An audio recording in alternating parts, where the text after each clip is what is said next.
First up, we have the debut album from Brazen Tongue with Of Crackling Embers, Sorrows Drowned. This is a debut album, both coming from Sweden and Chicago, really being able to display a whole mirage of different kinds of genres, but really focusing on more blackened melodeath, thrash metal, and some other cool metal genres sprinkled in for good measure. There's some great melodic moments that happen here from start to finish. It also gets very nice and heavy at the same time. It's a very nice balance, and I love what's going on with this. I love seeing these international bands being able to communicate with each other across the internet, being able to work together to create projects like this. And if you're looking for something of that melodeath sound with some nice variety, you should give this one a shot. Next up, we have Evergrey with their brand new album, Theories of Emptiness. And I really love the direction that this band is going in right now, as there seems like they're kind of focusing on so many of the elements that brought me into them to begin with. I mean, no, they're not going back to the very dark, symphonic, progressive power metal that I love them for, but they do have that second wave of Evergrey sound that I do love, where it is super melodic and catchy, a little more mainstream kind of sound, but still very proggy, and of course all the dark lyrics that you can imagine. I think this is the catchiest album that they've made since Monday Morning Apocalypse, and I don't say that easily. Although it is really sad to see that this is the last album that'll feature Jonas Ekdahl on drums, but I am so happy to see that he's going out and bowing out gracefully on this album. It also features Jonas Rensky of Catatonia on a song who, well, I'm not gonna spoil exactly what happens here, but if you're a longtime fan, you might be surprised. Next, we have Holy Mother with Rise, and I can't believe this band's been around for 29 years, and I've never checked them out to this day, but I'm so glad that I did check out this album, because I think it's a perfect introduction to what this band is all about, especially with what they're doing in the 2020s. If you love that early day heavy metal sound, and almost power metal sound of bands like Riot V and Vicious Rumors, Holy Mother is a band that you need to check out. They're super catchy, they know when to get heavy, they know when they get fast, and they know when to let off the gas pedal. It's a very great, well-rounded album, and again, if you love that early day heavy metal, power metal kind of sound, this is an album you need to check out. Next up is the third album from Huntsman with The Dry Land, and I can easily say this is the best album that they've put out to date so far. There's a lot of great variety on this album, which is really great to hear in an album that really focuses on very atmospheric moments, very sludgy, very doomy, and a lot of great post-metal elements going on. It's really hard for me to compare this to any other band, maybe some of the latter-day Cult of Luna stuff, but even then, I don't feel like that's a great representation of what this band is about. They can hit acoustic moments, they hit into some of the heaviest moments of the post-metal genre, and everything in between while still being very cohesive and excelled production. And if you are a post-metal fan, a sludge metal fan, a doom metal fan, and this sounds like it could be up your alley, it probably will be. It is that good of an album. Next up, we have the debut album from Entranced with Muerte e Metal. Now, this is an LA band that really brings in the Spanish-Mexican influences into the new wave of British heavy metal, and of course revival metal sounds, and I love what's going on here. It just gives this great southern flavor to the style that you don't really see in a lot of bands. But also, if you do love bands like Scorpions and Judas Priest, you will also hear elements of bands like Armored Saint on this album, and of course some of the revival metal bands that have been going on for quite some time. I love what's going on with this album, and it's a perfect throwback while looking into the future. I can't wait to see where this band flourishes from here on out. Up next is the band Issa with Another World, and I'm also very surprised that I've never really checked out Issa before, because it is that perfect blend of like mid to late 80s, early 90s AOR that I've really fallen in love with over the past decade or so. It's just a great classic throwback to those bands that really know how to focus on the glam metal side, the heavy metal side, but also know how to write some of the poppiest, catchiest moments that these bands have to offer, and Issa, especially on this album, has no shortage of making that happen. This is some of the catchiest stuff that they've written to date, and if you are a fan of that sound, this is an album worth checking out. It's just a feel-good album from start to finish. Next up, we have a debut album from the San Diego black metal band known as Metherium with Oblivion Anternarum. And I really enjoy what's going on here. It feels like it's that pure 90s black metal sound, although with better production but still quite raw. But they also add some more orchestrated moments on here, and some really melodic moments that almost kind of feels like it's gonna go into a power metal song, but doesn't really go into it. It just has a lot of great kind of whimsy into its black metal sound, and yeah, anyone who enjoys a band like Immortal knows exactly what I'm talking about when I say that. Metherium is doing some fantastic stuff for this US black metal scene that is a throwback to second wave black metal, and yeah, I really enjoy this one, and if that sounds like it's up your alley, give it a shot.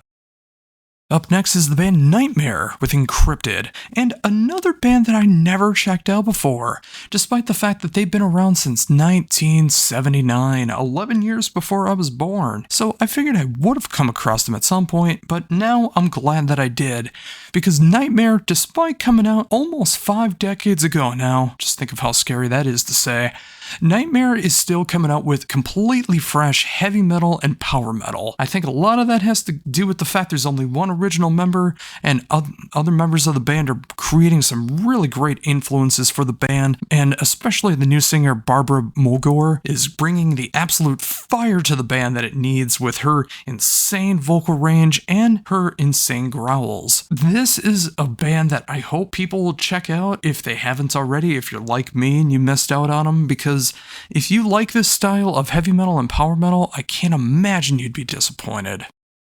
And finally, for brand new albums coming out today, I have the debut album from Voidgazer with Dance of the Undesirables. And I don't even know if I can particularly give this band the credit that they deserve with my words, because it is so hard to describe this band. They have progressive metal, they have sludge, they have grindcore. Like, it's a really cool combination of bands like Between the Buried and Me and Rivers of Nile. You'll hear moments of like Neurosis in this as well. You'll also hear moments of like Napalm Death or Exhumed, but they'll occasionally throw in a riff that feels like it was left over from Dokken or Rat. It is such a strange combination, but I could not be more enthralled with this album. It captures my attention from start to finish, and despite hearing it so much, I'm still shocked at the way that it goes from start to finish. And if you are adventurous, you need to give an album like this a shot.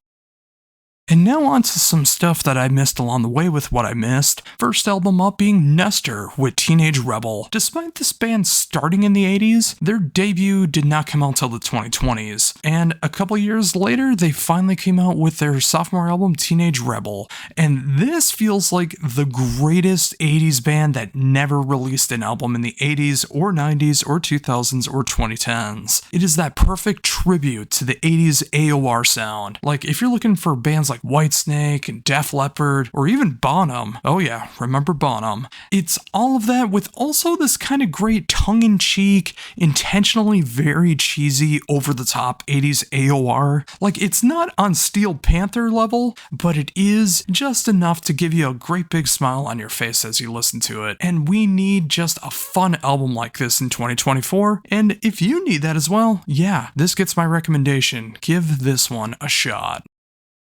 And finally today, we're ending with the fourth album from this UK thrash band known as Shrapnel with In Gravity. And this kind of feels like a watershed moment for the band. It still contains that UK thrash sound that you love so very, very much. Like, if you love bands like Evil, if you love bands like Gamma Bomb, you're gonna find something to love about Shrapnel. It's got that great heavy thrash sound, but they also incorporate so much more melodic moments going on here, very reminiscent of second wave metalcore. And if you're looking for something kind of like with Trivium or even early day Bullet for My Valentine style melodic choruses, this album has that in strives. It is much catchier, much poppier, much more commercial, but it also contains all those great circle pit moments. And if you want your thrash a little bit more on the commercial side, I think Shrapnel's doing it right in 2024. First up, we have Dendra with Mask of Lies. This is the third album and the first one back in nearly a decade from this UK band that really combines a lot of great genres together of heavy metal and progressive metal, power metal, and even some metalcore moments. Even the last singer of Power Quest is a part of this band if you've never checked them out before. But it has a lot of familiarity if you're familiar with stuff of the 21st century style progressive metal, power metal, metalcore, that kind of stuff. But they also venture into their own style of doing things as well, which really makes it feel very authentic. And if you're looking for something that combines all these styles, that gets just heavy enough but is very familiar for the progressive power metal fan in you, check this one out. Next up, we have Malignancy with Discontinued, and this is one of the most brutal albums of 2024 from one of the most brutal tech bands in all of the world. The fifth album from this band, straight out of New York, is exactly what you expect from the band, but given the time that's come after the pandemic, this is a nice welcoming change to hear something just so relentless and sounds like the state of the world that we're currently living in. For some people, that's not for you, but if you enjoy brutal tech death, Malignancy has put out one of the best brutal albums of 2024, and if you've never checked them out before, you might also see where the genre came from with a band like Malignancy. Just might be up your alley. Next, we have Paradise in Flames with Blindness, and this is a Brazilian band that combines the best of symphonic black metal and groove metal combined together, kind of feeling like an unholy mix of Cradle of Filth and mid-90s era Sepultura. It sounds very strange on paper, and even when you listen to it for the first time, it might make you turn your head and try to conceive what's going on, but the more that you listen to it, the more that it starts to make sense. You can combine very orchestrated symphonic black metal and have it groove at the same time. Sounds so strange, but seriously, give this one a shot if this sounds intriguing to you whatsoever. Next up is Perchta with their sophomore album, De Muata. This is an Austrian black and folk metal band that I just discovered, but I'm really enjoying what they're doing here. And having checked out both albums, I feel like the brand new album is a step in the right direction. The production is even stronger, the songwriting is catchier, and filled with the right amount of whimsy. It feels evil in just the right spots, folkish in the right spots, it just hits all those levels. And if you enjoy some black and folk metal, we haven't really gotten a lot of that in 2024, and I feel like this really picks up the slack for a lot of bands in this genre, and if it's intriguing to you at all, seriously, give this one a shot. And finally, for brand new stuff out today, is the sophomore album from the Greek progressive power metal band Sunburst with Manifesto. Their debut album came out in 2016, and 8 years later they've finally come back, and they've easily put out the best album that they've done so far. The songs are catchier, they're more bombastic, the production's stronger, the songwriting's tighter. It's got everything that I'm looking for in this style, and it has a great cinematic soundtrack feel between all of it. If you like the likes of Camelot and Nevermore, Symphony X, and Fate's Warning, you're going to find something to really appreciate about Sunburst. It's some of the catchiest progressive power metal you're going to hear in 2024, and it's easily going to be one of my favorite albums of 2024 as well come the end of the year. Just you watch. And now for some albums that I've missed along the way, starting off with the debut album from Born of Ash with From the Dark, They Came. This is a debut album from Phoenix, Arizona, really combining the elements of melodeath, doom metal, and atmospheric death metal, which doesn't really happen that much in 2024, and hopefully with bands like this, that starts to happen more. It combines a lot of elements of bands I love like Kardashev, Wolfheart, and Omnium Gatherum, all mixed together, make it a little more Americanized, and it really just hits this great feeling of the dark, depressing metal that I love so very much, but had so much emotion and natural elements to it all. And if this sounds like this could be for you, I promise you, it is. This is a fantastic debut album. Next up is Dark Affliction with the debut LP, The 5 Stages of Grief. This is a one-man band from Greece that really combines the most dark, evil, depressing feelings of black metal and made a thematic album about, wouldn't you guess it, the 5 stages of grief, which he lists as grief, denial, hate, or as I know it, anger, bargaining, depression, and acceptance. Yeah, this is everything that I'm looking for in this style with a nice little intro to start all of it off. It really combines the sadness and feelings that you had between all 5 stages of grief, and it's great black metal on top of it. It's a little raw, but it really fits so nicely. And if you're looking for some black metal that really has some good feelings behind it, give this one a shot. Next up, we have the Wisconsin band Death Wish with the Fourth Horseman. And of course, the Fourth Horseman is death. But this punk metal band really combines everything that I do love about the two genres of combining punk, metal, and some thrash thrown in, mixed together to just make for a great half hour of power. All killer, no filler. Whether it's all guns blazing or some mid-tempo stompers, every song feels like you're going to be in the middle of the pit on here. And wouldn't you know it, as of recording this, they're currently on tour right now with DRI. So don't miss out on these guys if it sounds like it could be something up your alley. I know I'm going to be marking out for this album for the rest of the year. Next up is another debut album from another one-man band known as Grain of Pain with The Moon Lights the Way. This is some Finnish melodic gothic metal mixed in with doom metal, and it has some of Finland's finest doom musicians to be able to perform on this album, with such examples as Juuso of Swallow the Sun playing drums and Lars formerly at Before the Dawn playing bass and clean vocals, and of course some more in the cast along the way. This album is everything that I'm looking for in melodic gothic metal, and mixed in with that great melodic doom metal and a little bit of melodeath in there for good measure. Fantastic production and songwriting. This might be a sleeper album of 2024, but if you give this album a chance, it might end up being one of your favorite albums of 2024 in the genres. Give it a shot. Next up, we have another Finnish band here with the band Numento with the Antimatter Fantasy. This is the third album from this Finnish band that really invokes the genre of extreme progressive metal. They have some really catchy riffs on here, especially in the choruses, but they also know how to really get relentless on their extreme and proggy sides as well. It's a nice balance of everything and some nice genre bending to go along with all of it. If you're a fan of the likes of bands like Wintersea and Oceans of Slumber, or even Lockville Stock, I think you'll find something to really appreciate about their style of extreme progressive metal, and this band has only gotten better with every subsequent album. Check this out right now and see exactly what I'm talking about. And finally, we end things with another one-man band known as Shivered with Existential Mourning. This is the sophomore album from this one-man band from Iran that proves that good music comes from anywhere around the world, and he really knocks it out of the park when it comes to the style of gothic doom metal. And if you're not familiar with that, think of early to mid-era Catatonia, and this fits in perfectly. While a majority of the album is clean vocals, there are some growls that go in here occasionally, but not as often as you might think. But if you're looking for something that's really dark, somber, and really feels like a great state of the world right now in 2024, especially post-pandemic, Existential Mourning pretty much nails it, and this is a fantastic album in the Shivered catalog.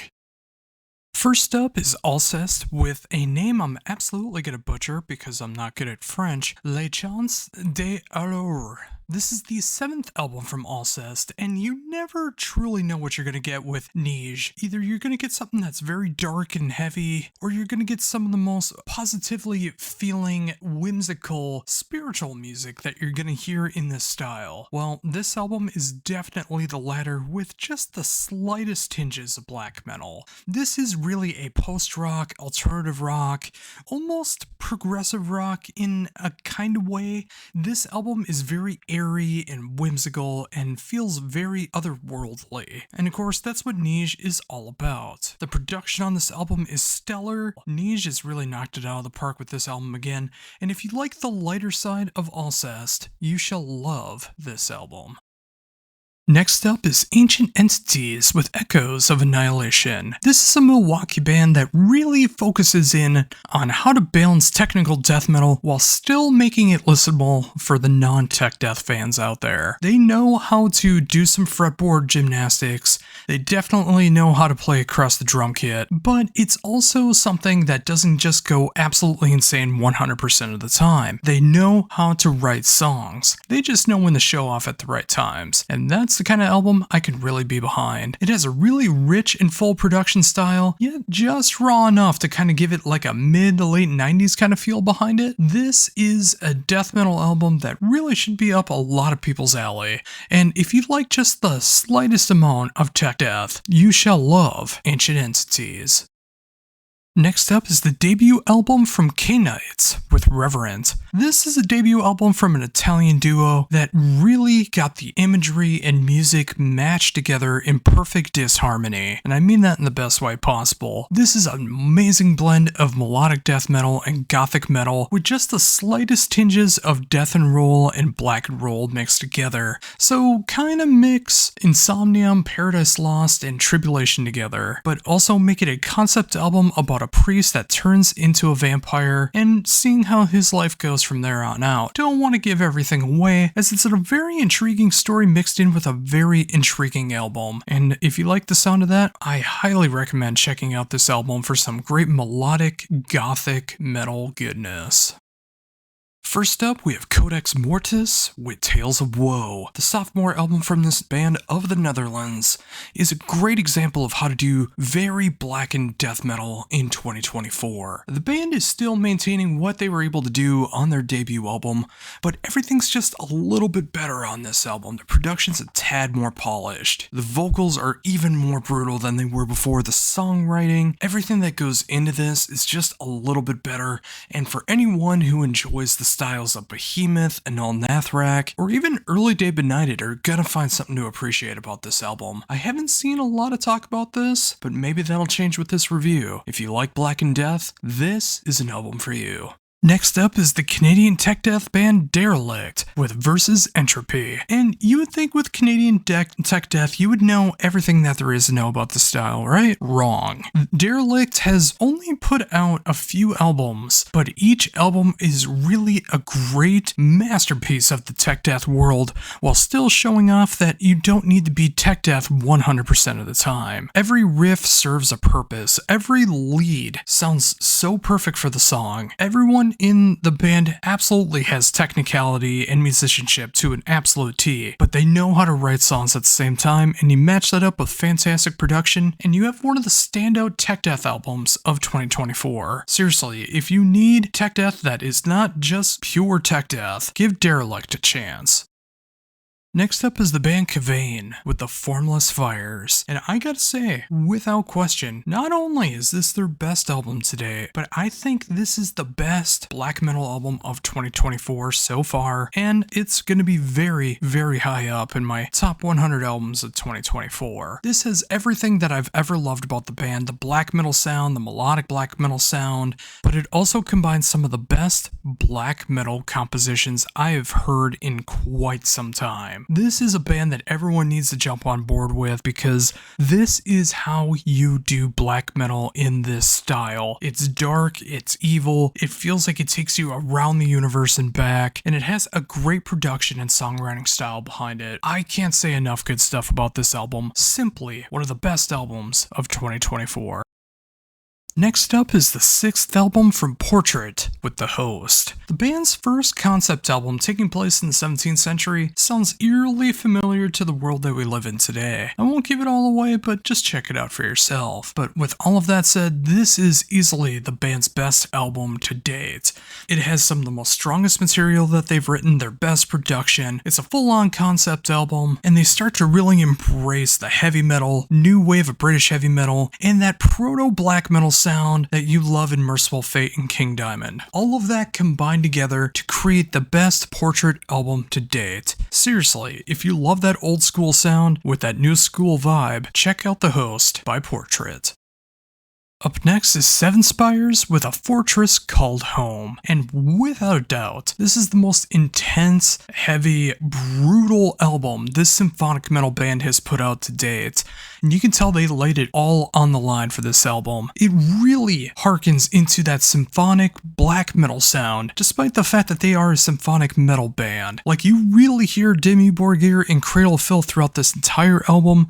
You hear those symphonic moments of a band like Epica, and you also hear a little bit of grit and dirt in a band like Unleash the Archers as well. Every song is so catchy, so heavy, so brutal, and yeah, it really takes you through a full force of what was going on in the state of mind of this band. It's gonna be one of the darkest symphonic albums you're gonna hear in 2024, and it's a real head trip. If that sounds like it's for you, you need to check out the brand new album by Seven Spires.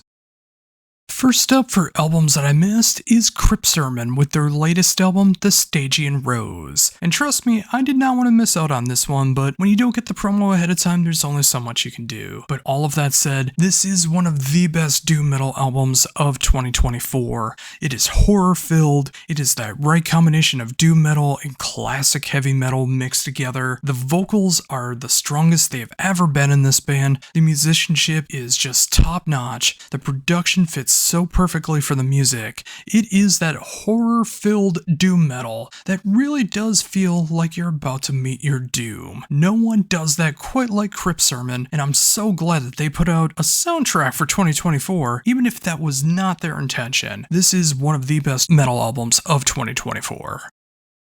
Next up is the third album from Dinumbra with Finality, and this is pure, unadulterated gothic doom metal. If you're looking for the likes of Woods of Ypres, Counting Hours, and Velian, this is an album and a band that you need in your life. This Romanian band just conquered everything that I'm looking for in 2024 when it comes to this melodic doom sound. It's just perfect from start to finish with the lyrical content, the vocal harmonies, the musicianship, the production. Everything just feels so dark, cold, somber, and unforgiving. I can't describe it any better than that. This is how you do gothic and melodic doom metal in 2024, and it's easily one of the best. Check it out and understand why. And finally, we end things with Fellwarden with Legend. This is the third album from this band that I literally just discovered and had no idea this is from The Watcher from Fen. This is atmospheric black metal done to the absolute perfection that it can be. This is what all atmospheric black metal bands should strive to sound like. Even Fen, if I'm going to be honest. The production on this is absolutely some of the best I've heard all year. The songwriting on this album is just that perfect blend of atmospheric black metal, black gaze, folk metal, black metal, and post-rock all combined together to create some of the best songs I've heard all year. This is easily one of my favorite black metal albums in all of 2024, and I don't say that lightly considering what else I've covered this week. This is just an amazing, phenomenal, perfect album from start to finish. If you're looking for something that's Eglock meets Winterfelleth meets Fen, I can't sell it much better than that. First up, we have Crystal Viper with The Silver Key. This is the 9th album from this Polish power metal band, and I gotta say, Poland has been putting out some pretty great power metal in 2024, and this is no exception. The band has found its niche over the years, and they really know how to go in all guns blazing and know when to turn things down a notch and make it a bit more emotional. This is a perfect example of what the band is best at with brand new material. It captures everything from the past, but just refined enough. And of course, having that great feeling of that 80s all the way to 2024 feeling all the way behind it. If you're looking for some classic but authentic power metal made in 2024, Crystal Viper is the band for you. Next up, we have Drift into Black with Voices Beneath the Rubble. This is the 5th album from this East Coast gothic metal band, and it incorporates so much of what I love about the gothic doom and melodic doom genre. There's really no screams or growls on here, just very emotional cleans going on, with some really dark lyrical content, basically about how we're destroying the world. And with this nice cheery album that we got here, of course the music matches all on top of that with some of the darkest rooted doom metal that you're gonna hear in 2024. Drift into Black really nailed it out of the park once again, and it only gets better with repeat listens. Go ahead and check it out and see what I mean. It's not the easiest listen, especially lyrically, but it's a cathartic one. Next up, we have The Eternal with Skinwalker, and this is a band that's pretty much brand new to me, and it really shouldn't be considering who's in the band. This is 7 albums into this Australian gothic dooms band, but it also features past and present members of Amorphis, with other members of Amorphis doing some guest spots along the way. This has some of the best clean vocals you're gonna hear in doom metal. It's got that great melancholy but melodic sound to it, excellent production and songwriting, everything that I love about the gothic / melodic doom genre. And I'm again surprised I've never heard this band before, but now I have 6 more albums to go back to and enjoy as well. But I really love what I'm hearing with Skinwalker, and if you're looking for something of that melodic doom gothic style, this is an album you need to check out. Next up is Lymphonic Art with Opus Demoniacal. 9 albums in, over 3 decades, and Demon still feels like he's doing everything he can to keep that spirit of 90s black metal and symphonic black metal going strong. This is everything that I love about that 90s black metal style, except with one huge exception. The production actually works. It doesn't sound terrible. It sounds right as it should. And it's also some very catchy black metal as well. It's got everything that I'm looking for in this style, with fantastic songwriting, feeling dark and evil, and just everything that I've ever known Lymphonic Art to ever be about. This is not just a play on words, this really does feel like his magnum opus. And if you like that 90s black metal sound, check it out and see if you agree. Next up is the debut album from Sabar, with Jet. This is another Australian band, but this time going more into the revival metal sound, that classic heavy metal, new wave of British heavy metal sound. And it also lives up to its contemporaries as well too. The way I think of it is, imagine a mix-up of Wasp, Night Demon, and Diamond Head all mixed together to create a dark revival metal album. That's exactly what it sounds like. It sounds like one of the best 80s albums that never came out in the 80s and waited till 2024.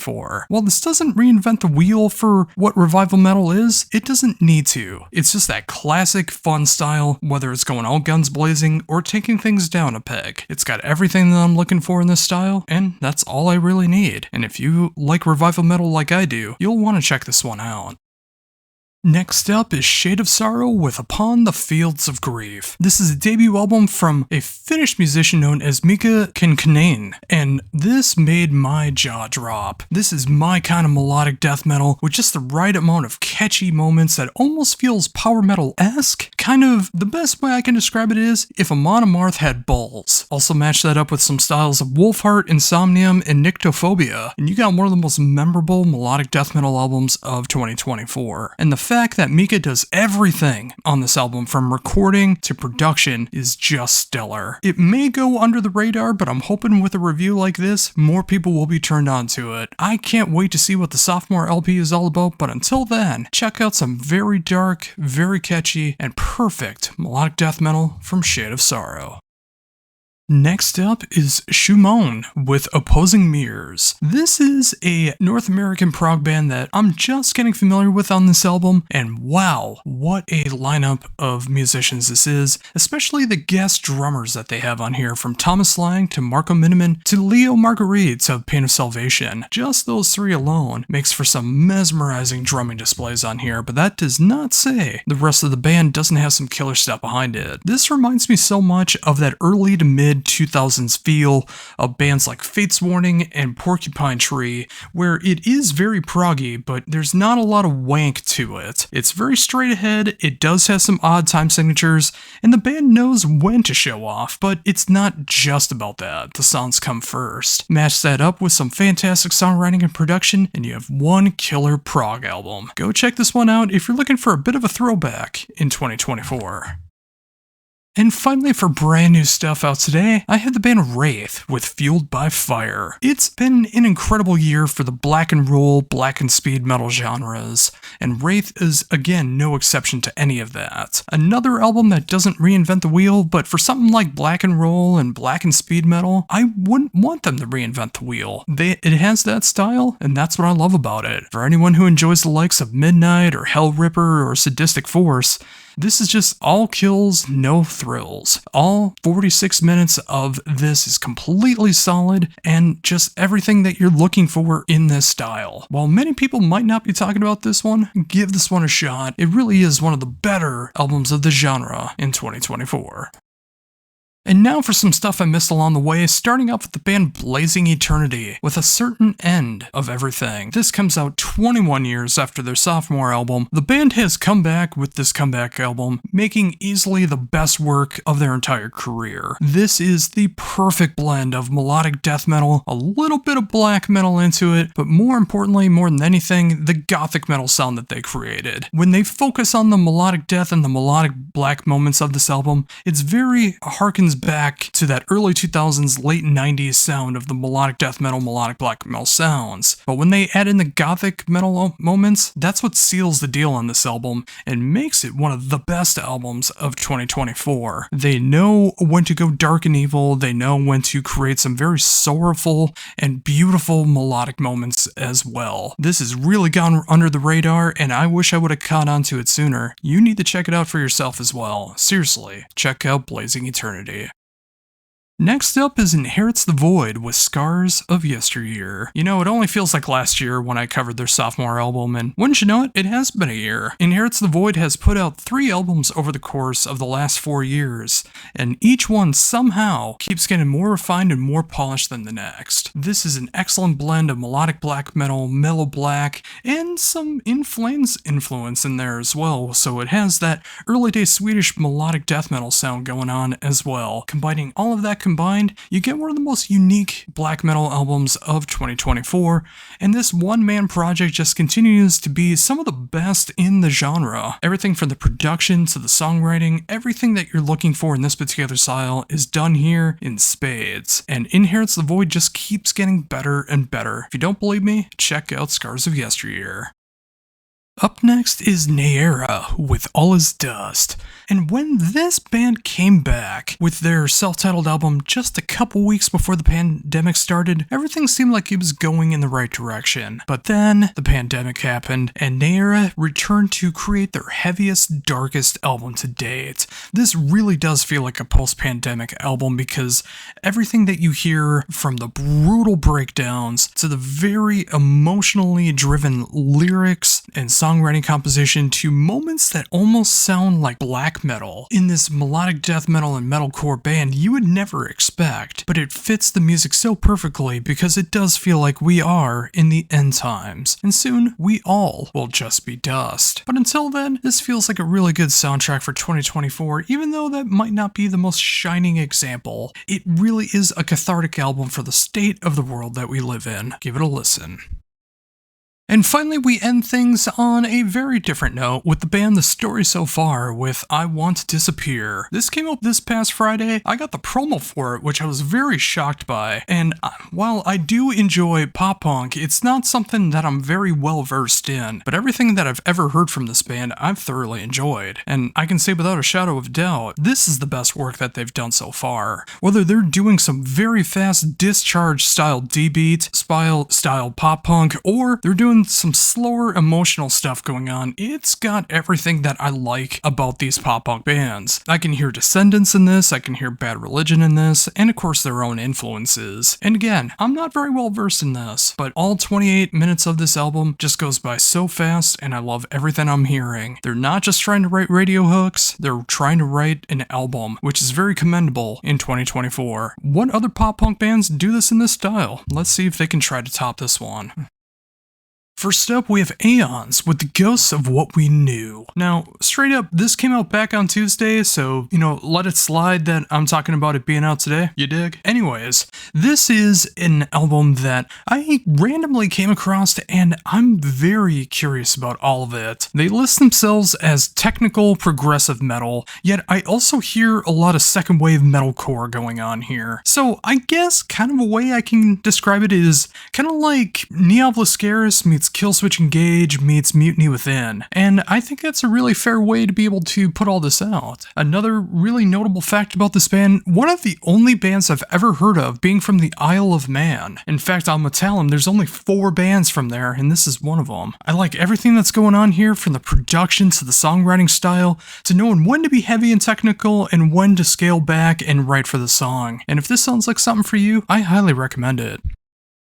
Next up is Isle of the Cross with Faustus, the musical. This is a sophomore album that is one of the most ambitious things that I've heard in quite some time, and 2024 has been really known for some avant-garde music. While this doesn't necessarily go in that direction, its blend of dark progressive metal, symphonic metal, and even oddly enough some tech death at times is quite the strange arrangement. You got everyone from Eric Gillette on guitar to Charles Elliott of Abysmal Dawn, so many different kinds of guests on this concept album about 16th century demons, and it's quite the album. The more that I try to listen to it, the more I'm starting to understand everything about it, but it is the kind of album that you need to sit down and listen to and truly appreciate. If you don't do that, you might not appreciate this album, but if you do so, you might have found one of the biggest hidden gems of 2024. Next up, we have Kissin' Dynamite with Back With A Bang. And yeah, this album title more than lives up to what the album is actually all about.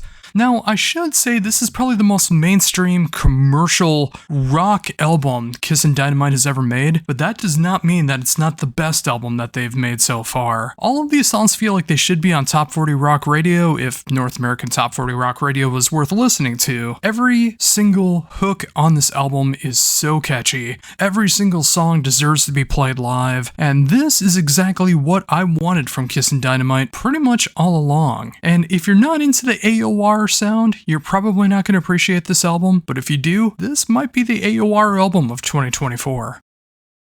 Up next is Liminal Shroud with Visions of Collapse. This BC black metal band combines everything that I love about the modern age of black metal. While this isn't going to necessarily sound something like Mayhem or Emperor, it's going to sound more like Wolves in the Throne Room, Woe, or Kralis. It gets just almost on the edge of experimenting with black metal while still maintaining that pure black metal sound, with actually good production value and of course that great songwriting style that they do, which kind of has more of a post-rock feel in the black metal sound. If that's your bag, this will be for you, and easily, this is something that more of the 21st century black metal should be all about. Next up is Nyctophobia with To The Stars. 2024 has been an outrageously great year for Melodeath, and Nyctophobia came out swinging with potentially the best Melodeath album of 2024. And it only took 4 albums into their career to create something with such great dark atmosphere and a jaw-dropping display of songwriting. If you dig bands like Omnium Gatherum, Fractal Gates, and even a little bit of the Black Dahlia Murder, you're gonna find something that's really appreciated here. It has some songs that almost feels like kind of like an 80s Melodeath kind of feel behind it, especially with some keyboards. It's got some faster stuff, slower stuff, everything that you want from this genre, all in one album. This German outfit has shown how it's done, and it's easily going to be very high up in my top 100 albums of 2024. Next up is Orden Ogen with The Order of Fear, another German band on the show this week, and something that I feel might be some of the best material the band has ever done, and sometimes it just takes a passionate fan who's willing to work with the band to really light the fire underneath them. A very cool story about how this all came together, while still coming up with some of the freshest but classic sounding Orden Ogen material to date. Everything from excellent production and songwriting, to really trimming out all of the fats and just leaving what is important to the songs. Even if there are a couple longer songs on here, they're still done in the way that they know best. This is some fantastic progressive power metal and melodic metal, and if you've never checked them out before, this is the perfect album to check out what Orden Ogen is all about. Next up is Pia Mater with Under the Shadow of the Foreign Sun. The long-awaited third album from this progressive death metal duo is easily the best album not only of their career, but I do believe this is the best progressive death metal album of 2024. If you missed that classic era of Opeth, basically everything from Still Life through Watershed, and you want to mix that with Isan, Enslaved, and Edge of Sanity, this is the band and the album for you, with absolutely fantastic production, songwriting up the yin-yang, and everything else that you could possibly want in a progressive metal style. In this particular style, Pia Mater has done it so magnificently well, and I can't stress that enough. In fact, my words don't even give it justice. Go check it out for yourself and see that this really is the best progressive death metal album of 2024.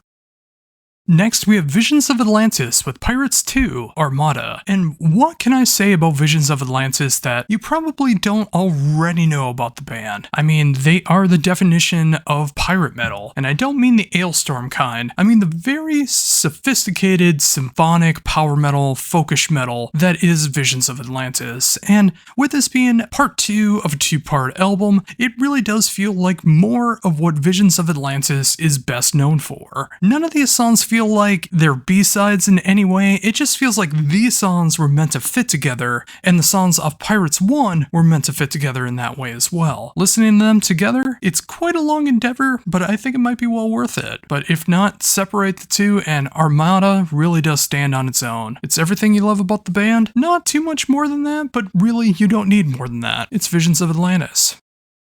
And finally, the lone album that stands out in what I missed over the past week is Decadent with Dionist. And had I known this album would have came out, I totally would have covered it last week. In my definition, this is what Devin Townsend would sound like if he was in a black metal band. It's got everything that you do love about the black metal sound, it's got that dark, evil chaos that's going on, but it's got those very ambitious and atmospheric moments that Devin Townsend's solo material has. Just the right amount of progressive atmospheric moments going on in black metal. That might sound very odd on paper, but this band's been doing this for 7 albums now, and they keep getting stronger with their material, and it is some of the best stuff that they've come up with to date. And if you sound adventurous, if you feel being a little saucy, you should give this one a chance. Not a lot of people are talking about it, but I hope with this, I hope more people check it out. Seriously, check out Decadent. Next up is the debut album from the band The Morning with Hush. This thematic album really captures a lot of great US-based prog metal with a lot of great European dark progressive metal at the same time. You'll hear moments of bands like Coheed and Cambria as much as you'll hear a band like Haken or Pain of Salvation. Add a little Rush in there and I think you have a very unique sounding prog rock prog metal album in 2024. Of course, it's very dark, but it's a very cathartic and uplifting album, especially when you get towards the end. It's something a lot of people would be able to relate to the more that you start to pay attention to the lyrics and see what it's really all about. While this isn't a cure for emotional feelings that you might be feeling to it, it's good to have something that feels very relatable and can really hit at home. Yeah, this is just a straight up prog album, no bones about it. Great prog rock, great prog metal. If that's what you're looking for, check out The Morning. Next up, we have 13 Goats with Capricorn Rising, and this BC band is basically created a death metal rock opera, not unlike something that you might hear from something like Death Clock, but done in their own particular style. You'll hear death, thrash, heavy metal, hard rock, progressive, alternative, and some other moments that go hand in hand with this kind of stuff. It is a very out there album if you're not already initiated to it, but if this sounds like something that could be for you, it very well could be. We don't get enough death metal rock operas, so why not give this one a shot? Next up, we have the Canadian band Turbo with Broken Ugly. Now, I'm not normally a fan when a band decides to make an album about myself, but I decided to still give this one a chance anyways, and I found this to be almost a half hour of just pure, unadulterated, blackened, thrash, punk, fun music from start to finish. It's got everything that you love about bands like Midnight, but it also goes back and hits things like Motorhead. It also has a little bit more of its own kind of flavor with a lot more punk elements than you might expect. 8 songs, almost a half hour, all kills, no fills. It's everything that you could want in this style, and if you want to get back to those 80 glorious days, why not give this one a shot? And finally, for brand new stuff out today, is the debut album from Ver and Ziege with Bozim. Now, this is everything that you can expect from the black gaze, post-black, atmospheric black metal styles, but with one huge exception. There is absolutely no black metal screams or growls or anything like that. It is pure, clean vocals from start to finish. Now, there might be some chants in the background, and there might even be a scream or two, or that very well could be guitar distortion, depending on the production style, but predominantly, almost 100%, if nothing else, clean vocals on top of all of it. Now, this will be for some people, this will not be for others, but for me, I find it a very refreshing change of pace. It can make it sound very beautiful and ethereal if you just mix things up a bit. And if you're interested in something like that, please give this one a listen and see if it's for you. Next up is the final album from Ad Restia with Requiem. This is the final album from this death metal crust punk band from Sweden, and I wish I would have discovered them much sooner because this is my kind of combination of 90s old school death metal and crust punk mixed together, and they really do mix it so well together as well with only 10 songs, but under 38 minutes, so it leaves you with just enough, and with this being a final goodbye, they really did leave everything on the table, with awesome production and songwriting on here. It's got everything you love from both styles mixed in together to create probably the best album of this style in 2024. It's sad to see them go, but at least they did go out on the highest of notes. Up next is the band Atlas with House of the Black Geminis. This is one of the most ambitious and extreme metal albums I've heard in 2024, and this Colorado band really does explore all the ends in the spectrum of what black metal can be. While it is indeed extreme, it does know when to add some dread, done with keyboards and ambience that you won't hear on other albums. If you imagine a band like Bluntas Nord, but not nearly as avant-garde, or maybe if you like something like Ulcerate, but you want it more in a black metal sense instead of death metal, this is exactly what that album provides. Is it one of the best extreme metal, black metal albums of 2024? I'd like to think so. And if you think this might be up your alley, you should give this one a proper listen. Next up, we have the debut album from the Finnish band Bloodcross with Gravebound, and this is the perfect mixture of mellow black and mellow death done together in perfect harmony. Everything that you love about the melodic black metal and the melodic death metal sounds are done here in a way that keeps everything fully engaging and flowing from start to finish. It's a little bit raw in the production, yet it sounds crystal clear, and it's really done for the atmosphere of everything that's going on. They know how to mix the heavy and the light moments, the melodic, the harmonic moments, and makes everything a very catchy listen from start to finish. I'd be amazed if you check this one out and don't leave utterly satisfied. And isn't that all anyone wants?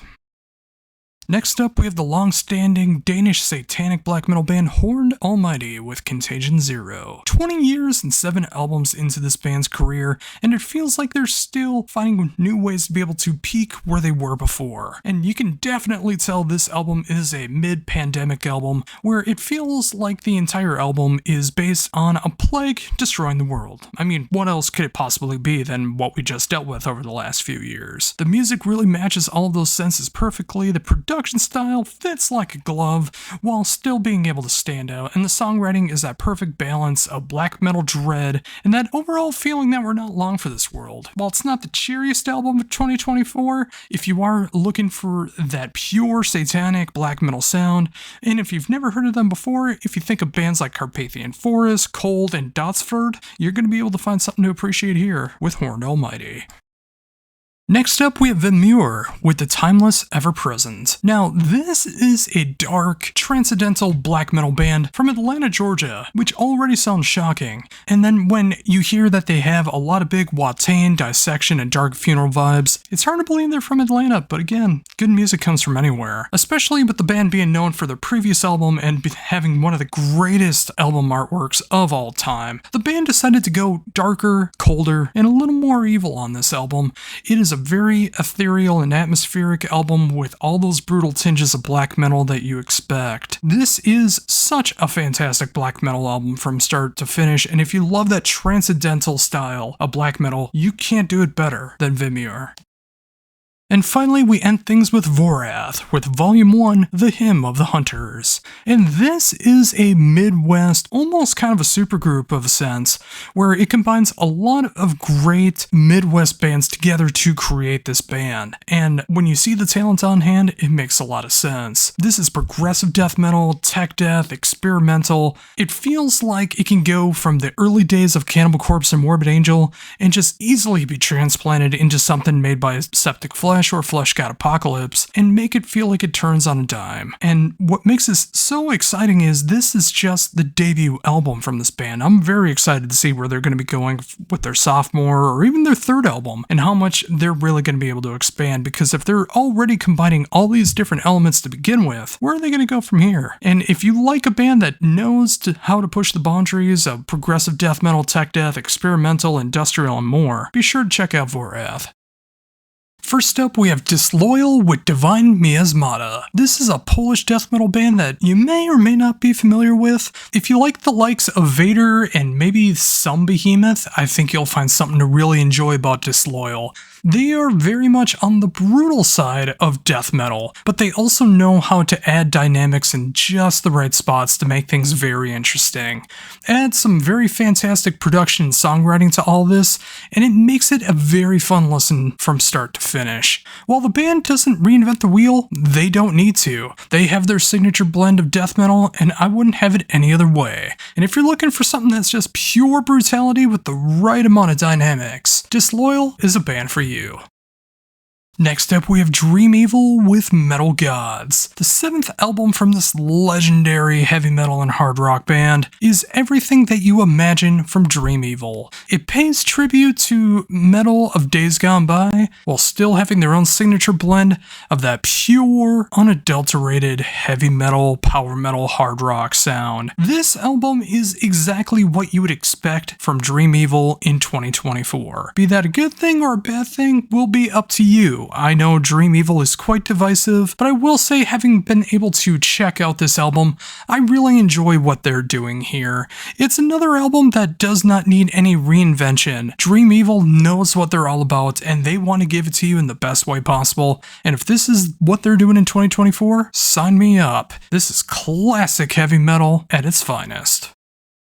Next up, we have Duskwalker with Underground Forever, and this is such an enjoyable blend of old school death metal and thrash metal combined perfectly to create something that's really horror-esque, raw but distinguishable production, great songwriting that really knows how to do some more of the slower, heavier old school death metal, and then be able to switch things up to make it a little more thrashy death metal at the same time. It's a perfect throwback album while still sounding like it's from 2024. If you're looking for something with that Swedish old school death metal sound, maybe mixed with something like Sodom or Creator, you need to check this out immediately. Next up, we have Mountaineer with Dawn and All That Follows. And this album was a complete left of center turn for me, as this is the first time I've heard this band, but seeing what they've done over 5 albums now, and checking everything out before this one now, I love where this band is at in 2024. If you're not familiar, imagine a very thought-provoking mix, but super catchy collaboration of Devin Townsend, Cult of Luna, Torch, and Baroness style music, all combined to create something that feels like post-rock, mixed with doomgaze, mixed with sludge pop. And if that's way too far out for your subgenres, just let your ears do the talking, and be able to check this out and see if it's for you. It's super catchy, but it knows when to get sludgy, it knows when to get more posty when the time comes. But overall, this is one of the most magnificent albums I've heard in 2024, and I can't wait for all of you to check it out. Next up, we have Orpheus Omega with Emberglow, and this is the 5th album from this fantastic style of melodic death metal, and it has everything that I look for in melodic death metal, knowing when to be brutal, knowing when to make things more melodic, knowing the right spots to put in clean vocals, but really focusing on the growls, and of course having some super catchy songwriting and a production that is so sleek and really needed to give them the attention that they really deserve. Not that they didn't have that on previous albums, but this album feels like it's a step above, and I really love what's going on here. And if you want some super awesome melodic death metal, you need to check out Orpheus Omega. Up next is Respire with High Wraith, and this album I am still trying to wrap my mind around. If you like post anything and some avant-garde moments, this should be for you. This band's not afraid to go from basically post-hardcore to post-rock to post-black in the turn of a dime, and it all feels together seamlessly. It has some of that great post-hardcore emo moments, sometimes vocally, sometimes lyrically, sometimes in the instrumentation, sometimes it has that grandiose post-rock feel that almost feels orchestral, with some woodwind and brass moments, kind of like Godspeed You Black Emperor. And then all of a sudden you'll hear some moments of death heaven that absolutely just makes your jaw drop, wondering how it got there, but it feels so seamless. This is not an album for the faint of heart, but if you are a fan of post everything, you need to give this brand new album from Respire a shot. Next up is Scald with Ancient Doom Metal, and this is pure, unadulterated, epic doom metal. If you're looking for something in the likes of Candlemass, maybe a little bit of Cathedral, but really Candlemass, this is the band for you. It is pure Candlemass worship, from the production style, the songwriting, the instrumentation, everything about it. I will say the production is a little bit better than those early day Candlemass albums. Well, of course it's 2024, you really have to work hard to make it suck. But seriously, this is some fantastic stuff, everything fits like a glove, and it's my kind of epic doom metal. And if you're looking for that, it's because we haven't had too much in 2024. But if you want this, it's out there. Go check it out. Next up, we have Summoning the Like with Under the Reviled Throne. And this is a band that I never really paid attention to until this album, but I'm so glad that I did check them out for this album, and I was able to go back and check out their previous material, because I think it is very fair to say that Under the Reviled Throne is their best album to date. Before this, they really knew how to focus on the technical death metal, deathcore, all that stuff, but especially on this album, I can hear so much more influence of melodeath and black on here. It feels like a nice healthy dose of the Black Dahlia Murder mixed in with technical metal and deathcore. I know this won't be for everybody, and I know the vocals won't be for everybody, but for those that are looking for something like this is the sweet spot. Seriously, go check out Summoning the Like. And finally, for brand new albums out today that I'm covering is Vernie with Dreadful Company. And yes, this is the sophomore album from D.D. Vernie of Overkill. And this is what I was hoping for. It is punk, it is pop rock, it is heavy metal. It is the perfect combination of all three of those while sounding so super catchy and fun, while still showing tribute to the triangle of influences that D.D. Vernie is best known for. This is for the CBGB's crowd, this is for the Warped Tour crowd, this is for the Headbangers Ball crowd. It's all done in perfect harmony, and at just a little over 45 minutes, it's just long enough to fulfill everything that you'd want for this, and definitely come back for more. I really love what he's doing with this album, and I'm so glad that this was able to come out here in 2024. If you want punk, pop rock, and metal, it doesn't get better than this. And now we got the stuff that I missed over the past couple weeks, starting with Arkanen Azrafoko with Diziko. And if I got that wrong, I am so very, very sorry. But I will say, I am not horrible at finding some truly remarkable music, and that's what I hear with this album. Their first album with Rising Phoenix Records, this has everything that I'm looking for in a band like Sepultura, Soulfly, Orange Sky, and even The Who. HU, not the UK band. It has this great sense of kind of hard rock, heavy metal, new metal, all done with tribal drumming accompanying all of it. And I love it so very, very much. It has so much groove to it, it gets nice and heavy, and it knows when to genre bend at just the right moments. Everything that I'm looking for in this style is here, and I didn't even know I was looking for it. This is some absolutely fantastic stuff, and please check out the name, not my pronunciation, so you can know where to check this band out.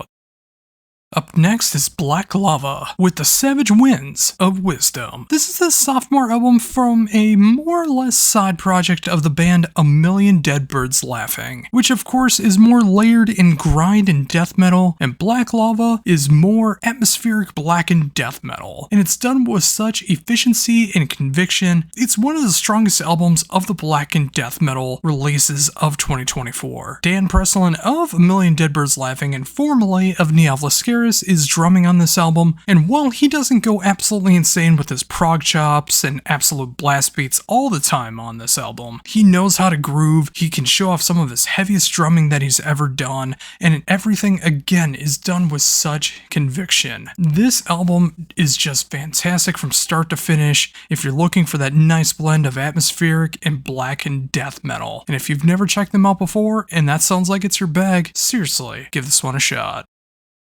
Next up is Ever Forthright with Tech and Flux, and this is a band that I've always missed out on, and then it dawned on me that their debut album came out 13 years ago, right before I started doing That Drummer Guy, and now Heavy Debriefings. And now 13 years later, they finally have their sophomore album out, so that would explain a lot. Talking about Tech and Flux, I really prefer this one. While there is still some djenty moments on here, there's some more poppier moments, there's jazz moments, there's avant-garde moments, moments. There's a lot of technical electronic moments that happen as well too. And Chris Barretto is just an amazing singer, and I understand why he was in Periphery for a bit of time. This is one of the most mature albums that I've heard in the progressive metalcore, or gent as you kids like to call it, and jazz that I've ever heard. It is quirky, but it is very matured, and I love the way this sounds. And if that sounds like something that's for you, you should seriously give this one a shot. Up next is the legendary Orange Goblin with Science, Not Fiction. Almost 3 decades into the band's career, and the band still continues to put out some of their finest work with every consecutive album, and this album is no exception. In what really feels like a thematic, maybe concept album, but really it's not, all these songs are connected by the idea of basically a retro future look at the modern times and the downfall of our society. While it's not the cheeriest of albums, this is an album that is rockin' and killer for those end times, and if everything's gonna be gone, at least we have a great soundtrack for it. It is hard rock, it is heavy metal, almost thrash, and a little bit of stoner metal. That's what Orange Goblin is best known for, and they continue to do it finer than anybody in 2024. Up next is Palace with Reckless Heart. 2024 has been a fantastic year for AOR, and Palace is absolutely no exception. While it's a bit more on the poppy side than it is the hard rock or metal side that could be incorporated into AOR, it is that perfect blend of that 80s sound that you're looking for, that 80s pop rock, glam, little bit of metal, little bit of hard rock. It feels like everything is here, from the chase scenes of Miami Vice to slow dances for your 80s prom night and everything in between. This is a fantastic poppy AOR 80s style album. And again, if you're looking for something that is that throwback but made in 2024, seriously, give this one a shot. Up next is Turin with The Unforgiving Reality in Nothing, and I just love what's going on here. This is a sophomore album from this UK band that really combines what's really popular right now with that Lorna Shore kind of sound of the atmospheric and symphonic deathcore, but they also do something completely different when it comes to that, where they add more black metal, they add more death metal, they add more hardcore, post-metal, all of that combined. You'll hear some of the most crushing breakdowns with some of the most symphonic death metal, black metal that you could ever find in a band that could be associated with the Lorna Shore style of music. They've been tearing things up all over Europe and the UK, and I think it's about time that they make it over here to the US. If you like bands like Lorna Shore, and especially bands like Of Sulfur, you need to check out Turin.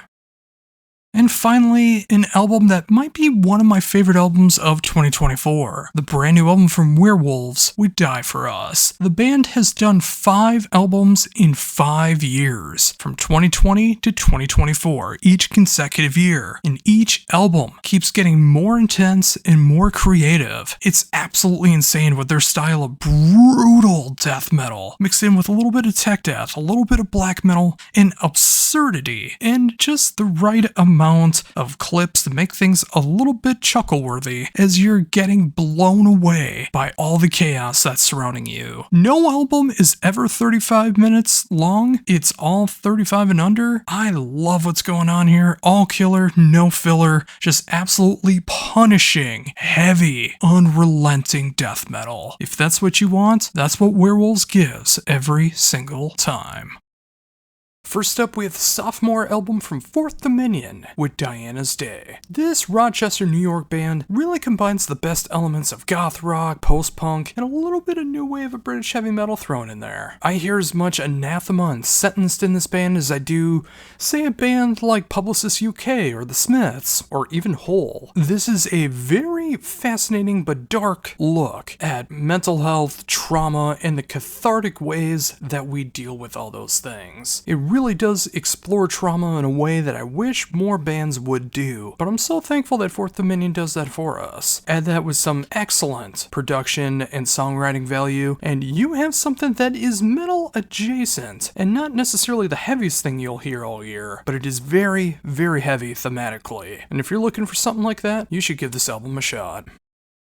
Up next is the sophomore album from The Mantle with Violent Cosmic Fortune. And this is one of the best progressive death metal albums of 2024, if not the best, and one of my favorite albums of 2024 so far. Max Gorelick, Asher Bank, and Sky Moon have put out one of the best progressive death metal albums I've heard in a very, very long time. If you were originally familiar with the band, you know they started off as an instrumental duo. Now the band is a progressive death metal trio, and it's the best thing that they could have done. I hear elements of the glory days of Opeth and the more progressive and experimental sides of Edge of Sanity. If that's something you're looking for, you are going to love this album. And of course, layer all of that on top with the absolutely amazing chops that all three of these guys bring. There's a lot of shredding, a lot of wanking, but I wouldn't have it any other way. This is some fantastic stuff from The Mantle, and if you want to hear the best progressive death metal of 2024, at least so far, give this one a shot.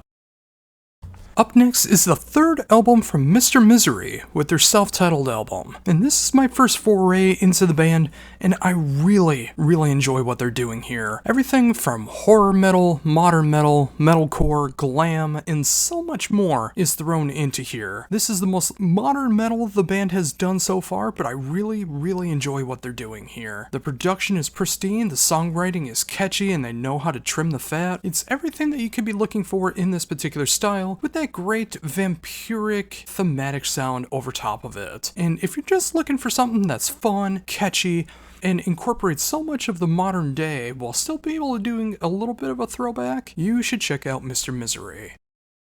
And first up for what I missed is A Day in Venice with A Man Without a Name. The fourth album from this Italian band really explores goth rock and post-rock and alternative rock, although not like Fourth Dominion, which I talked about earlier in my reviews. But this has more of a mix of something like The Gathering, mixed in with some 80s synth and soundtrack kind of feel, and some very dark charm on top of all of it. It's a bit of an uneasy listening experience, but I do believe that was done by design. The production is very raw, especially in the guitar, which kind of almost has nearly a black metal guitar tone to it, thrown on top of some goth rock and post-punk on top of that. It's not going to be for everybody, but if you want something that sounds like the early day albums from The Gathering, mixed in with some 80s flair, you should give this one a shot. Next up, we have the self-titled debut from Category 7. This brand new group features past and present members of Adrenaline Mob, Armored Saint, Exodus, Overkill, and more. And I thoroughly enjoy everything that's going on with this album. It has the right amount of old school thrash, it has the right amount of modern metal, it has the right amount of everything that I'm looking for in their sound. Yeah, 80s thrash, 90s groove, some modern metal techniques, all while sounding absolutely authentic. And you can't tell me after 40 plus years John Bush still isn't one of the best singers to come out of the 80s. The man can sing a chorus like no other, and I'm so excited this album came to fruition, and it makes me so excited to see what the band is going to be all about with their sophomore album. But until then, check out the self-titled debut from Category 7 if you want something that has that thrash groove modern feel. Next up is Curse Upon a Prayer with The Worship, Orthoprax Satanism. And this is another recommendation from Justin of the Harsh Vocals podcast. Thank you very, very much, and make sure to check out that podcast for the more extreme side of things. But until then, Curse Upon a Prayer does the perfect mix of satanic black metal while making it so soothing and melodic at the same time. It feels like a succubus that's kind of luring you in if you like a particular style of black metal before they drag you down to the underworld. The production is very smooth and pristine, especially for the style. And of course, the lyrical content just fits like a glove. It's not going to be the most technical or brutal album that you hear in 2024. This is just some really smooth satanic black metal. And if you're looking for something that feels like more of a mainstream version of the Antichrist Imperium, you should give this one a proper listen and see if it's for you. Next up, we have Powerwolf with Wake Up the Wicked. And what can I say? Powerwolf is gonna Powerwolf at this point. And they don't need to do anything else. They found their niche and they do it so very, very well. It's that gothic tinged power metal that has those really dark religious overtones to it, you know, like werewolves acting as religious figures, as they've often done with Powerwolf. That's who they are, it's what they do, and no one does it better. With a killer production style, and of course that songwriting that is so patented to them, this is everything that you want in a Powerwolf album. If you're looking for them to do a pop album or a grindcore album, this isn't going to be for you. But if you just want to know that something's safe in the world and Powerwolf is still putting out the great solid stuff that they do, check out Wake Up for the Wicked. If you want that, you won't be disappointed. Next up is the one-man project Rot with Enchantment, and coming straight out of India, this is some of the best black gaze post-black metal that I've heard all year. I dare say, this is the black gaze post-black metal album of the year. All you have to do is listen to it. The songs are filled with such emotion that it really feels like an odd mix of getting your heartstrings pulled and your gut punched at the same time, because those melodic moments are so intriguing, but it also hits you so hard with the production, and especially the lyrical style that's going on at the same time. This is what I love about the genre, and the perfect example of how to get someone into black gaze or post-black metal. If this sounds like it's for you, and if you want to hear the best of this genre, give the brand new album from Rot a proper listen. Up next is Solstium with their debut album, Morgoth, and this is straight up for me. It is death doom and epic metal combined. If you're looking for something that wants to be combined with November's Doom, Candlemass, and even some Bolt Thrower thrown in, you need to check out this album. It has that perfect, raw 90s feel of death doom, but it also has the songwriting style of something like Bolt Thrower, where it feels like it's not too fast, not too slow, just right in the middle. And then when they get into the more epic metal side, you really hear the Candlemass influence on top of that, and of course, the death doom of it all with November's Doom. I can't speak enough good things about this. It's a little bit raw for some people, but I think you can overlook that with everything that's going on in the songwriting. And if it sounds intriguing to you at all, go check it out right now. And finally today we have Tears of Tragedy with Wonder Arts, and this is the most symphonic power metal, melodic power metal album that you're probably going to hear in 2024. In a time where it feels like every symphonic power metal band is trying to be Amaranth, Tears of Tragedy is going more in the Versailles route, which really fits them so very, very well. It's got the over-the-top symphonics, it's got that pure power metal sound, and it's super melodic. You write that with some fantastic songwriting and a production style that fits so perfectly for the sound and really feels like a gut punch to the system. It's everything that you want for it. It feels dark, it feels tragic, no pun intended. It's just everything that you want in this sound. If you love Versailles, you're gonna love Tears of Tragedy. Trust me on this one. First up, we have And So I Watch You From Afar with Megafauna. This is the band's 7th album, and it really does feel like a return album. It feels like a revival album for the band. And I also mean that for me personally as well too, as it's gotten me back into the band. It feels like there's a new fire that's been lit underneath the band, and I do kind of blame it on the pandemic, because it feels like it revitalized the band, and they figured out what makes the band work so great. It's got the great heavy moments at times, it gets experimental, it gets jazzy, it gets left of center, but they also know how to stay catchy, especially as an instrumental band. Of course, everything that you love about the band, the instrumental post-rock, the progressive rock, the art rock style, is here, just done with a new fire. And I'm so happy to see it, because this is one of the first bands that I ever did any kind of review for once I started, and it's so great to see that 13 years later, the band is still rocking on.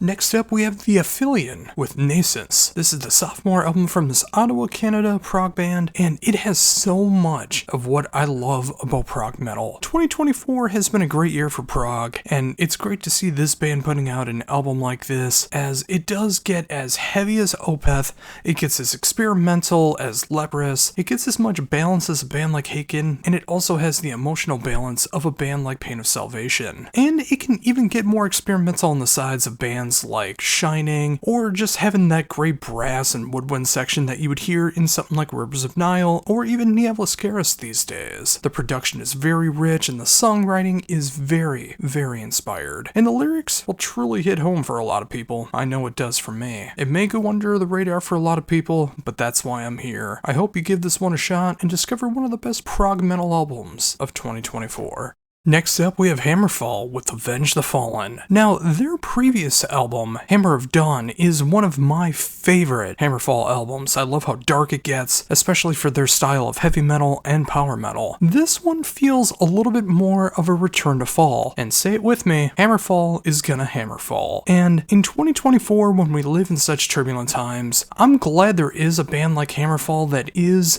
putting out something that's consistent. You know what the sound's gonna be. It's always gonna be fun, it's always going to be catchy, it's always going to be heavy, it's always going to be what Hammerfall does, just updated enough for 2024. And when we live in these turbulent times, I'm just so happy that Hammerfall has put out another fantastic album, even if it doesn't need to reinvent the wheel. The band doesn't have to at this point. They just need to keep putting out fantastic music, and they have. And in 2024, that's all I could ever ask for. And finally, for brand new stuff out today is the band Siamese with Elements. Now, I've been a fan of these guys ever since the very first album, back when they were known as Siamese Fighting Fish, and I've been keeping up with them ever since, and seeing them go into the more modern metal route, I think was absolutely the right choice for them. Of course, they still have all the chops in the world, and you can hear that throughout this particular album, but they also know how to make it modern, they know how to make it punchy, they know how to make it for a more modern mainstream crowd, and I can't blame them for that because they know how to write some of the catchiest music. And especially in 2024, when modern metal is becoming bigger and bigger, Siamese is proven that they are one of the biggest bands doing this kind of style, and it's so cool to see them being able to pull all this off. But yeah, if you're looking for modern metal that does have a lot of progressive chops to it, you really need to give this one a shot. It is one of the best albums in modern rock, modern metal in 2024.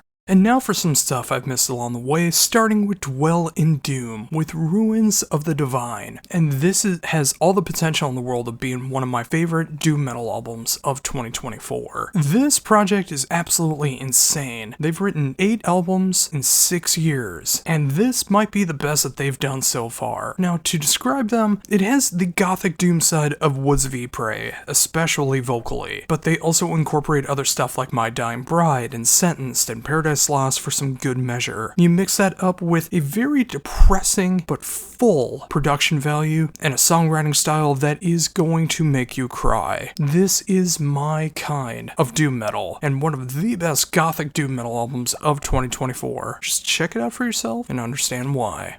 Next up, we have Mourner's Lament with A Grave Farewell. This sophomore album from Chile is another fantastic slab of gothic doom metal, but unlike the one that I just got done talking about, this is much more in that gothic funeral doom metal style that I love so very, very much. If you're looking for a band that incorporates styles of Shape of Despair, Novembre, and Saturnus, this is the band for you. Mix that up with a just raw enough but clear production style and a songwriting style that is just absolutely heartbreaking from start to finish. Everything about this is my kind of funeral doom metal, and if you're into that style, you are gonna love what Mourner's Lament is all about.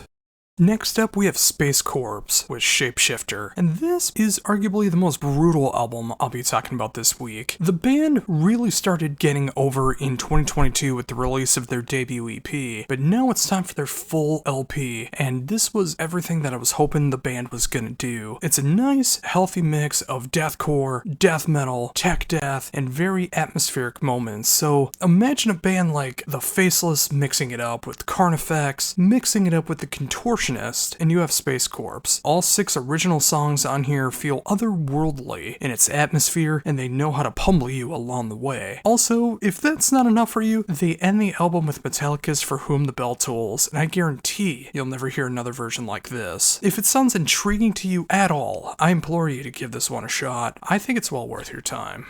Next up, we have Awake in Providence with I Write to You, My Darling Decay. Another sophomore album here, this time coming from the Staten Island band, and this is the best version of symphonic deathcore I've ever heard. While I hear mixes of bands like Opeth and Of Sulfur here, this is literally what it sounds like if Flesh God Apocalypse was a deathcore band instead of a symphonic death metal band, and I love everything about it. It is absolutely pummeling when it needs to, so operatic in the right moments. It is so filled with progressive moments and such great atmosphere through all of it. The production style is so crisp and pristine, and the songwriting style, again, if you love what bands like Opeth and Of Sulfur and Flesh God Apocalypse do, this is probably my favorite symphonic deathcore album of 2024. And I'm not usually a deathcore fan. You need to incorporate something like this to it to get my attention, and they very much have so.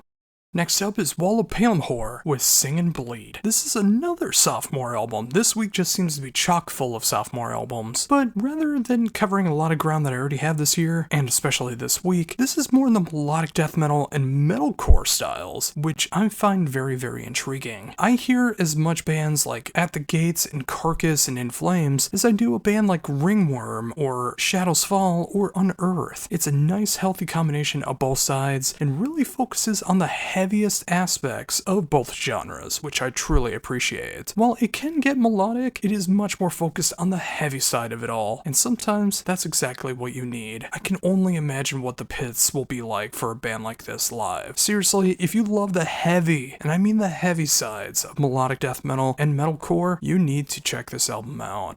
And finally today, we have Wraithfire with Of Fell Peaks and Haunted Chasms. The lone black metal album that I have this week, which is very strange considering how much black metal I've covered this year, is a debut album from a one-man UK band that really combines the best of third wave black metal in the likes of Latter Day Emperor, Dissection, and Demi Borgir. It's a nice healthy mix of that third wave black metal sound and just the tiniest bit of mellow black as well. Give it a very raw mid to late 90s production style, and it feels like it was made right in 1997 and unearthed in 2024. It's done with everything that you love about the style, and it's just what the Dark Lord ordered for you. Seriously, if you want to throw back in 2024 to the great style of third wave black metal, you cannot do better than this album in 2024.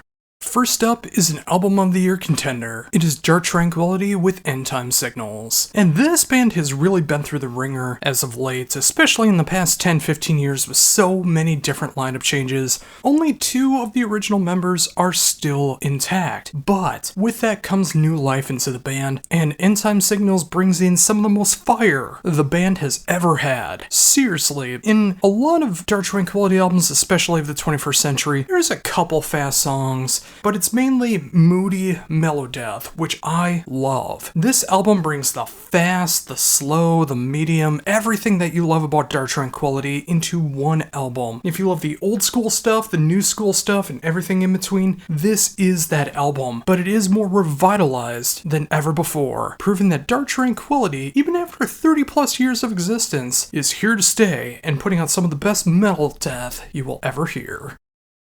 Up next is Thermality with The Final Hours. This is a sophomore album from the Swedish melodeath band, and it comes out only a year and a half after their debut album. But the band has really been able to focus in on their sound, really refining what they are about, and creating some excellent melodeath in the process. This will remind you of bands like Dark Tranquillity and In Flames in their biggest moments, but you will also hear an underlying layer of second wave metalcore, which is like that 2000s metalcore, so you might hear little moments of bands like Trivium or Bullet for My Valentine thrown in there just to give it a little more pop than it normally would. But every song is just as catchy and as anthemic as the previous, and everything about this album just really hits the mold for me. And if you grew up in that 2000s melodeath metalcore sound, this is an album for you, but a nice, refreshing take in 2024. Up next is the band Trench with Between Inverted Worlds. Now, Canada is pretty much just known for its prog rock and tech death at this point, if you follow stereotypes, but there is such a rich Canadian hardcore scene that's going on, and Trench is right in the middle of that. With their sophomore album, the band expands even more on their hardcore sound, really bringing in a weird mixture of Comeback Kid and Cult of Luna. That's right, you heard me right. It incorporates groove metal, industrial, and post-metal into their hardcore roots. It is absolutely insane to listen to, and it won't be for everybody. But if you're looking for something that's very deep, dense, and prolific, this, in the hardcore realm, is one of the most standout albums in 2024, and it is such a refreshing take on the genre. And finally, for brand new stuff out today, is the debut LP from the Atlanta metallic hardcore band Yosemite in Black with The Pursuit Of. Now, this is pure, unadulterated, heavy metallic hardcore, yet it does have some great groovin' metalcore moments that also separate it so it's not just completely getting pummeled in the face, sometimes you're getting boot stomped at the same time. This feels like the perfect pit album. If I was a hardcore kid and I did my karate kick, this would be the perfect soundtrack in 2024. It is so heavy. It has metal, hardcore, everything mixed together, so very, very catchy. I hear moments of bands like Ringworm, I hear moments of bands like Lamb of God and Knocked Loose. And if that sounds like something that would be up your alley, seriously, give this one a shot. And now for some stuff I missed along the way, starting with Destruction of Orion, with the debut album, Decreasing Brightness. And no, this has nothing to do with turning down the brightness on your black mirror. This is an album that is fully about the last moments of life before one passes away, and each track has a different story to tell when it comes to that. Tina Spazova has created some of the best old school death doom, funeral doom, and raw atmospheric doom I've heard in 2024. This is raw, unadulterated funeral doom at its lowest. It is dark, it is sad, it is gut-punching, it is soul-draining, and everything that I love about it. It has a very raw, atmospheric feel behind it in the production style, which might be a turnoff for some people, but for me, I think it really fills up the atmosphere and makes it feel even colder. And if you're looking for some serious, fantastic funeral doom in 2024, this is one of the best and one of the most heartbreaking. Next up is Grot Strigoi with The Prolific Silence, and this is one of the most empty albums I've heard in 2024. And I don't mean that in the sense that it has nothing to say or that it's bland and boring. I mean this album literally feels like it sucks you into the void, and it doesn't let up until it is finished. This is the fourth album from the Scottish black metal duo, and it is easily their best. Pure, absolutely fantastic black metal, transcendental atmosphere throughout the entire thing, and such terrifying darkness. It just makes for the perfect blend of depressive black metal. If you're looking for some heartbreaking black metal that has a dark message and has some of the most creative sounds that you're gonna hear in the subgenre, with a production style that does not sound like 90s mayhem, you really need to give this one a shot. Next up is the debut album from the German band known as Machika with Mochari. And if you're looking for the German equivalent to a band known as Svalbard, this is for you. It has everything that you do love about Svalbard. Very meaningful, passionate vocal delivery, absolutely super catchy riffs, that weird but such enticing blend of post-black metal, hardcore, and punk. But what Machika does more than Svalbard is really, really focus on the post-black, black gaze side. Whereas Svalbard focuses more on the post side of it all, Machika is much more on the black metal side. And if that was the one thing that turned you off from Svalbard, you need to check this one out because it captures everything that you should love about a band like that, but just so much darker in its black metal overtones. Next up, we have Parashine with their debut album, Calibration. And they really did, sorry for the pun, calibrate their sound with this debut album. It is so meticulously perfect when it comes to melodic metal, heavy metal, dark metal, and just the greatest sense of pop rock, just mixed in with all the darkness as well. This is a Finnish band that really knows how to make something memorable, catchy, and very rewarding with every repeat listen. The dark, relatable lyrics and the catchy riffs catch me immediately. And of Of course, being from Finland, they know the importance of the melancholic and melodic sides to the metal country that they are known for. If you're looking for a band that kind of has the sound of a band I mentioned last year known as Abandon All, but you're also looking for the vocal delivery of a band who put out a fantastic album this year like Lutharo, this is an album that you must get. It is such a refreshing take on melodic dark metal in 2024. And finally today, we have Tides of Chaos with Crossing the Threshold. Another debut album this week, this time coming from a one-man Norwegian project, and wow, this is some of the best melodic blackened death metal that I've heard in 2024. It's such a refreshing take on the melodic death metal, the melodic black metal, the blackened death metal, all of it combined to create something that's very reminiscent of what you know, but done in such a different way that sounds so refreshing. If you're looking for a band that mixes something like Rotting Christ, early Borknagar, Behemoth, and Belphegor, this is an album that you need to check out. It's a little bit on the raw side, but done just perfectly enough. The songwriting is fantastic from start to finish, and that album experience is such a rush if you love this style. Seriously, if you love your melodic and blackened death metal, you need Tides of Chaos. First up this week is the sophomore album from All For Metal with Gods of Metal, Year of the Dragon. Now this is everything that you're looking for if you're looking for the heavy metal, power metal, modern metal, and just something that's really, really fun. This takes everything that the band worked on with their debut album and doubled down on the parts that really work for the band. Every single song is catchy, it's heavy in the right spots, it's poppy and catchy in all the others. It's just fun to listen to from start to finish. Think of a band like Sabaton, like Powerwolf, but doing their own style behind all of it. And all of these songs were designed for the live experience, so if you're enjoying what you hear on record, it's gonna sound even better in the live experience. Seriously, you need something fun at this point in 2024, especially if you're in the US, so give this one a shot.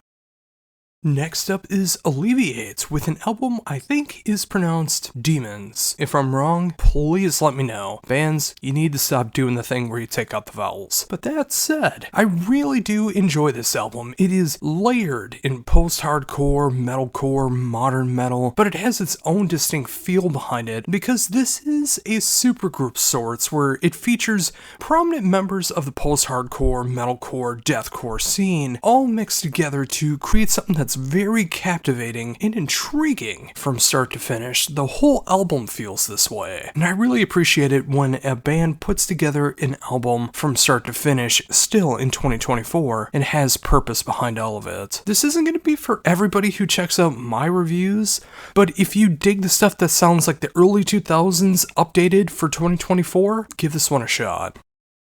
Next up, we have Carmeria with Tragedy d'Amour. Now, this is another sophomore album I'm talking about this week, but this time coming from Australia, and it's that perfect blend of symphonic goth rock. Basically, if you listen to the podcast, this is made for the Metal Fairy. This is that 2000s symphonic and Finnish goth rock sound, but done from an Australian band and incorporating their own little flavors into it. This is absolutely my kind of stuff as well, too. Really takes me back to the late 90s and early 2000s, but it is updated it just enough for 2024. So if you're looking for the likes of To Die For and Him and Sentenced and all those great bands that really congregated around that time, but you want to hear a refreshing take on it, seriously, check out Carmeria.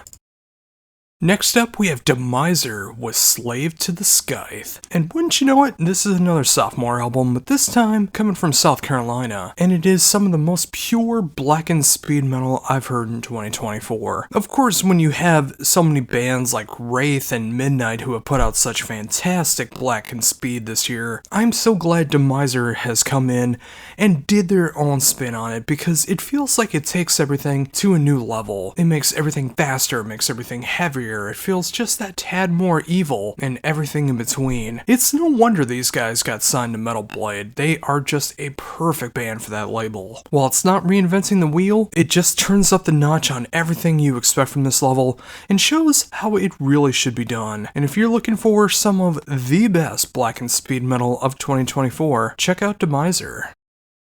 Up next is Flesh God Apocalypse with Opera, and wow, this is going to be really hard to keep under a minute for the YouTube Shorts version, but needless to say, this is Album of the Year material. It may be my Album of the Year, but it's too early to say. This is the perfect symphonic death metal album. It comes from pure tragedy coming from Francesco and his near-death experience rock climbing, and you can just hear his power and struggle to come back to life after everything that happened, and he came out with the best Flesh God album to date. I did not know if it was going to be possible for them to beat Villano, but they certainly did. And of course, Veronica has stepped up and is doing all of the clean vocals now in the band, not just the operatic. So it feels like Francesco and Veronica are the real stars of the band now. And if you like what they do with their chemistry, and if you like their blend of symphonic death metal, this is the best symphonic death metal of 2024. Up next is My Fictions with Touch of Glass, and the return LP from this Massachusetts band shows them at their most insane. This is the most post-hardcore album I've heard this year, but also with that perfect blend of first wave metalcore. No, I'm not talking about Killswitch Engage and Shadows Fall, I'm talking about things like Converge, and it just mashes both of these up perfectly, and it just makes it so heavy, so dramatic, so emotional, that you feel everything from start to finish. Whether it feels like you want to go into the pit or you just want to have yourself a good cry, everything in between. This album really goes for the jugular, and I appreciate that so very, very much. I need albums like this in my life. It just hits that certain scratch, and I thank My Fictions for putting this together, and I'm so glad they've come back. Next up, we have Paralydium with Universe Calls, and this is another fantastic display of prog metal in 2024, although this is much more on the traditional prog metal side, something you would probably hear in the late 90s, early 2000s style of prog metal. And wouldn't you know it features a couple past and present members of the band Dynasty, and instead of sounding like Dynasty, they really start to inhabit a lot of bands like Seventh Wonder, Evergrey, Symphony X. It's kind of a dark style of progressive metal, which was very huge in the late 90s and early 2000s, and very, very much in my wheelhouse. You add all of that with some fantastic production and a songwriting style that really takes you back but feels modern enough. This is my kind of prog, and if you're in that line of view, you will love what Paralydium is all about. And finally, for brand new stuff out today is Zeal and Ardor with their brand new album, Grief. And this is the most diverse album the band has ever put out. If you're looking for the old school Devil is Fine or self-titled Zeal and Ardor, that no longer exists in the band. Although it could come back, but it is not right now. Manuel has decided to let the entire band be able to write for the band, and it really does feel like a band-focused album. Is there black metal? Yes. Is there experimentation? Oh yeah. But there's so much more to the album. Everything from current day blues rock to what sounds like Phantom Moss meets Mr. Bungle. It is a very Mike Patton song, and everything in between. Everything that I love about this album, I love. But I will be honest, there are moments of this album I do not dig at all. I'll leave it to you to listen to it and figure out what those are. But if you want to hear the next continuation of Zeal and Ardor, it's here for your listening pleasure.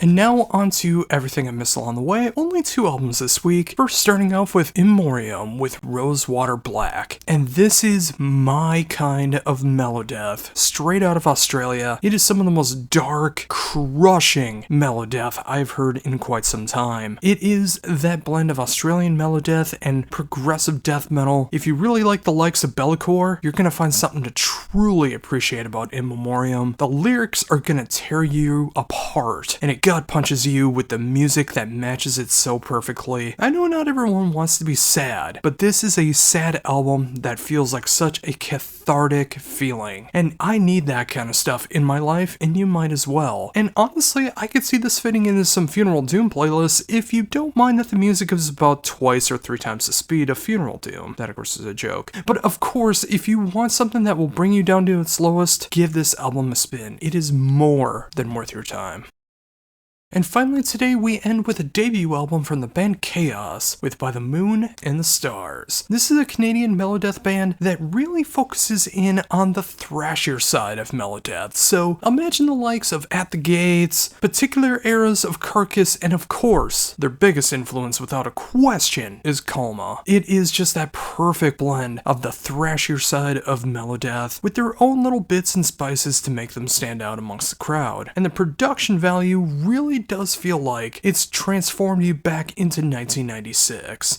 It is raw, it is unadulterated, but it fits so perfect for the music on hand and really gives it that old school feel, but it was done in 2024. And if you're looking for something that really harkens back to those glory days of the early day melodeath, but done in 2024, listen to the new era of thrashy melodeath with Chaos.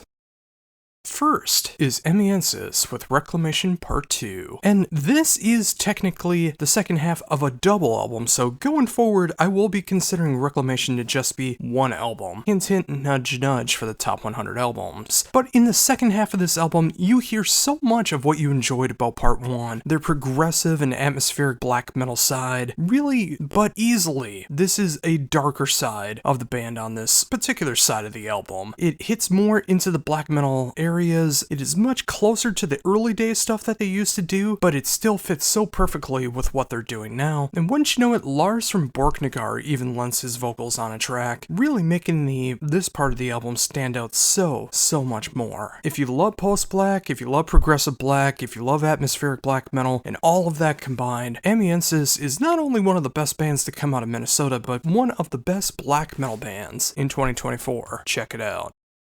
Next, we have Ancients with their return album, Beyond the Reach of the Sun. Now, it's been 8 years since the band has put out their previous album, and the band has gone through a bit of a change musically. While they still have all those hints of bands like Opeth and Enslaved, and even a band like Burst, you start to hear more of the sludgy side of this band coming through. Much more of, say, Alice in Chains or Mastodon is really coming through on here, mixed in with the more extreme sides, and it feels like a perfect match. The dynamics on this album is absolutely insane. Whether you're looking for something a little bit more mainstream or a little more extreme, it's all here in strides. And it still sounds like Ancients. It's great to see the band back, and arguably, they're at their strongest form to date. Up next is the band Elend with an album title I'm so sorry I'm gonna butcher, Tabringren. This is the 5th album from this Austrian black gaze band, and it's everything that I love about the genre. It is the post-black, it is the black gaze, it is the atmospheric black metal, but with one key exception. It has excellent production. I am so used to hearing albums come out in this genre that sounds like it was recorded on Fisher-Price recording material back in the early 90s. This is not that album. Somehow they can still get that dark mystique feel, making it feel very dark, very cold, but with such a gripping and emotional side to them, filled with excellent production, making you really care so much more about an album like this. It's seriously one of the best in the black gaze genre that I've heard in 2024, and if that has been your problem for not checking out the genre because of the production, give this one a shot. It is easily one of the best albums in the genre in 2024.